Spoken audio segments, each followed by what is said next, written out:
no warning signs that I'm aware of. Dan, it was a revelation that the White House had no intention of making public. President Bush was told in August that Osama bin Laden might be planning an attack involving the hijacking. Could have predicted. Nobody in our government, at least.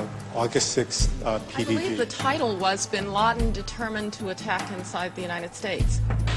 70% of family members' questions were never answered during the 9/11 Commission report. Lee Hamilton and Thomas Keane said they were set up to fail. I mean, I don't remember the commission. It's a scam. It's absolutely disgusting. The questions, Mr. President. The questions. Building 7 ablaze at the moment and apparently getting ready to collapse. Building 7, free fall collapse. Well, no, there's number 7 coming down. The excitement and the fun that people get watching an old building being demolished, and they wired very carefully for days, and it's a very careful operation. Third time today. It's reminiscent of those pictures we've all seen too much on television before, when a building was deliberately destroyed by well-placed dynamite to knock it down. This one thing is pull it. And they made that decision to pull. Then we watched the building collapse. Jane, what more can you tell us about the Salomon Brothers building and its collapse? Well, only really what you already know. Details are very, very sketchy. You're getting information now that one of the other buildings, Building 7, in the World Trade Center complex, is on fire and has either collapsed or is collapsing. The Pentagon.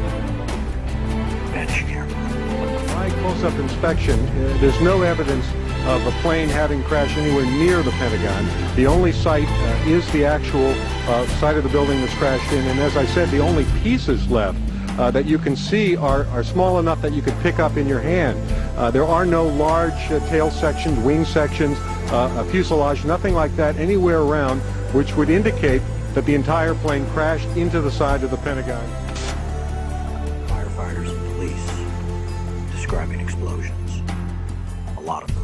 The secondary explosion. We've got numerous people covered with dust from the secondary explosion.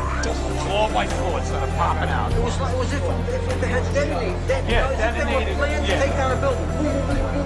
Looks sort of like the building just demolished. Even if there was no secondary explosives in the building. Like gunfire. You know, bang, bang, bang, bang, bang. And then all of a sudden, 3 big explosions. Do you know if it was an explosion or if it was a building collapse? To me, it sounded like an explosion. Chief Albert Turry told me that he tried to get his men out as quickly as he could, but he said that there was another explosion which took place, and then an hour after there was another explosion in one of the towers here. Sibel Evans, FBI translator, breaking the gag order. All our intimate relationship with Bin Laden and Taliban, we did carry very intimate relationship with these people all the way up to September 11. Bin Laden was spirited into this military hospital in Rawalpindi for kidney dialysis treatment. The military had him surrounded. They were saying that Osama bin Laden had to be watched carefully and looked at. NORAD standing down. Where were the planes?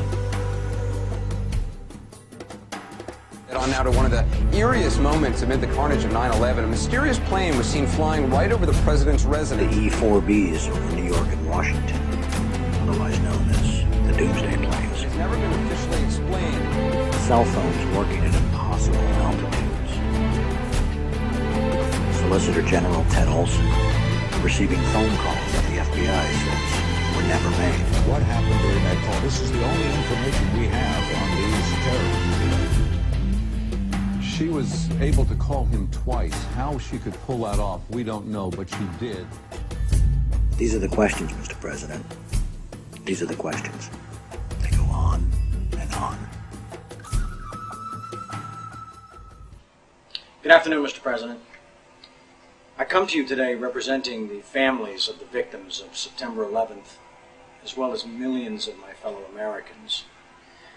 Hopefully by now you've had a chance to read my letter to you, 20 Minutes with the President, and if not, at least had its contents brought to your attention. We have questions, Mr. President. Lots of questions. A lot of them are detailed in my letter, but trust me, there are hundreds of more questions. As my letter chronicles, sir, the 9/11 Commission itself says they were lied to, deceived, and essentially prevented from carrying out a real investigation. People of the United States and the world demand the truth, sir. We have to continuously ask questions. That's what a patriot does. That's what a true American does. We ask questions. You, sir, have the power as well as the responsibility to initiate a truly independent congressional investigation into the events of 9/11 as well as its aftermath. We want our country back, Mr. President. Therefore, I'm not just calling on you and your team. I'm calling on each and every American citizen to wake up, stand up, and demand the truth. We're counting on you, Mr. President. Be on the right side of history.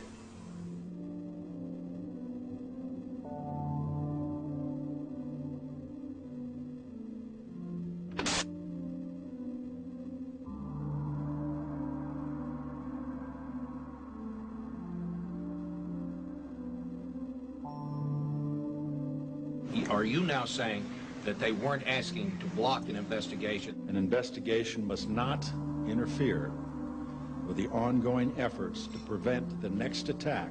Senator Tom Daschle said last week that you called him several times and urged him not to investigate the events of September 11th. Tom's wrong. He has, I think, in this case, let's say a misinterpretation.